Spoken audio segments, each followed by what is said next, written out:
ஆவி உண்மை பெறும், உன்னதமானவருடைய நிழல் உண்மை நிழலிடும். ஆகையால் உன்னிடத்தில் பிறக்கும் பரிசுத்தம் உள்ளது தேவனுடைய குமாரன் எனப்படும். இதோ நான் ஆண்டவருக்கு அடிமை.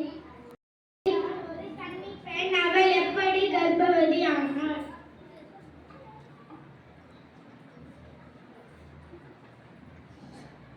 ஒரே குழப்பமாக உள்ளது.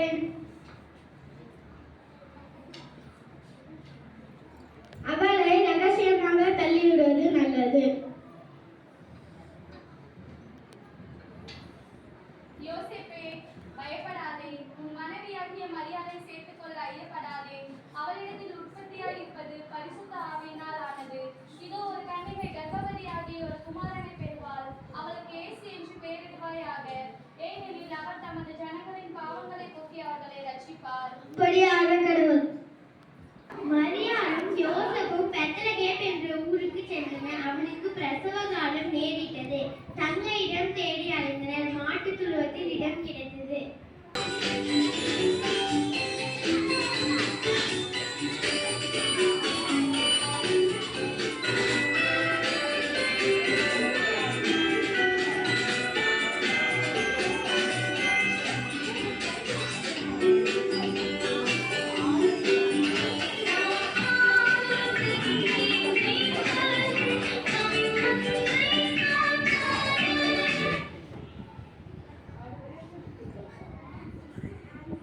பயப்படாதிருங்கள். எல்லா ஜனத்துக்கும் மிகுந்த சந்தோஷத்தை உண்டாக்கும் நற்செய்தியை உங்களுக்கு அறிவிக்கின்றேன்.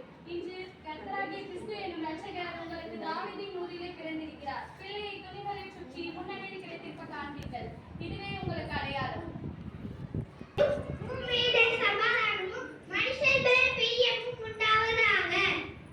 வாருங்கள், கர்த்தரால் நமக்கு அறிவிக்கப்பட்ட இந்த காரியத்தை பார்ப்போம். நான் சொல்வோம்.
தாங்களுக்கு என்ன வேண்டும்? நாங்கள் மூவரும் சாஸ்திரிகள் மன்னரை காண வந்துள்ளோம். சற்று பொறுமையில் உள்ளே சென்று கேட்டு வருகிறேன். மன்னருக்கு வணக்கம். மன்னா, உங்களை காண சாஸ்திரிகள் வந்துள்ளனர். அவரை அழைத்து வாருங்கள். மன்னர் உங்களை அழைக்கிறார்.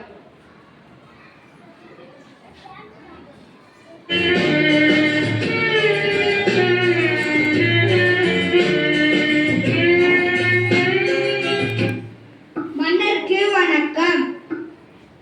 வணக்கம். தாங்கள் வந்ததின் நோக்கம்? நாங்கள் மூவரும் சாஸ்திரிகள் யூதருக்கு ராஜாவாக பிறந்தது எங்கே கிழக்கில் அவருடைய நட்சத்திரத்தை கண்டு அவரை பணிந்து கொள்ள வந்திருக்கிறோம். என்ன, எனக்கு எதிராக இன்னொரு ராஜாவா? இருக்காது. இந்த நாட்டை நான் தானே ஆட்சி செய்கிறேன். என்ன செய்வது?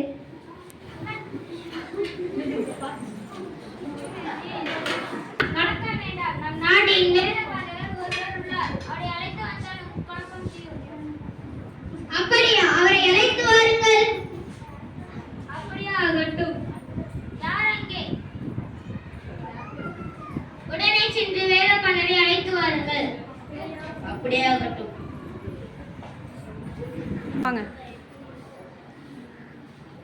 மன்னருக்கு வணக்கம். கிறிஸ்துவானவர் பெத்லகேமிலே பிறப்பார். அதேனென்றால் யூதேய தேசத்தில் உள்ள பெத்லகேமே, யூதாவின் பிரபுகளில் நீ சிறிதல்ல.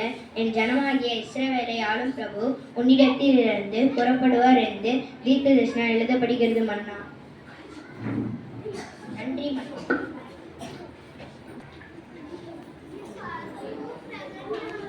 மந்திரிகளே, நீங்கள் சென்று அவ்வாளனை பணிந்து கொண்டு வாருங்கள். நானும் அவ்வாளனை பணிந்து கொள்ள ஆவலாய் உள்ளேன். நன்றி மன்னா.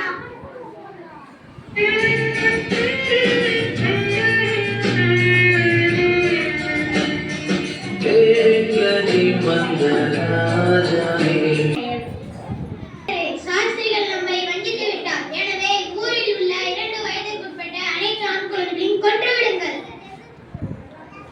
அப்படியே ஆகட்டும்.